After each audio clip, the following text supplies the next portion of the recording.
মঙ্গলবার ইরানের উপর হামলার সবচেয়ে তীব্র দিন হতে যাচ্ছে বলে জানিয়েছেন যুক্তরাষ্ট্রের প্রতিরক্ষামন্ত্রী পিটার হেগসেথ। ভার্জিনিয়ার আর্লিংটনে এক ব্রিফিংয়ে তিনি বলেন, ওই দিন সবচেয়ে বেশি যুদ্ধ বিমান, বোমারু বিমান এবং হামলা পরিচালনা করা হবে। মার্কিন বাহিনীর ভাষ্য, অভিযান এখন এমন পর্যায়ে পৌঁছেছে যেখানে লক্ষ্যবস্তুকে নির্ভুলভাবে ধ্বংস করা হচ্ছে। মার্কিন বাহিনী যে অভিযানে নেমেছে তার নাম দেওয়া হয়েছে অপারেশন এপিক ফিওর। অভিযানের 10ম দিনে এসে যুক্তরাষ্ট্র দাবি করছে ইরানের ক্ষেপণাস্ত্র ভান্ডার, উৎক্ষেপণ ব্যবস্থা এবং প্রতিরক্ষা শিল্পকে পদ্ধতিগতভাবে ধ্বংস করা হচ্ছে। একই সঙ্গে ইরানের নৌবাহিনী এবং ক্ষেপণাস্ত্র উৎপাদন ক্ষমতাকেও লক্ষ্যবস্তু করা হয়েছে।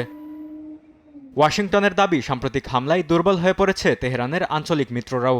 বিশেষ করে হিজবুল্লাহ, হাউতি এবং হামাস এখন আর কার্যকরভাবে সক্রিয় নেই। ফলে ইরান কার্যত একা হয়ে পড়েছে বলে মন্তব্য করেছেন হেগসেথ। গরমে দাপাদাপি, ঘরের চালের স্থায়ী সমাধান আনোয়ার সিমেন্ট শীট। তবে যুক্তরাষ্ট্রের এই দাবির বিপরীতে ইরানের প্রতিক্রিয়া এখনও স্পষ্ট নয়। মার্কিন কর্মকর্তাদের ভাষ্য, গত 24 ঘন্টায় ইরান তাদের সক্ষমতার তুলনায় সবচেয়ে কম সংখ্যক ক্ষেপণাস্ত্র নিক্ষেপ করেছে। বরকতুল্লাহ, সময় সংবাদ।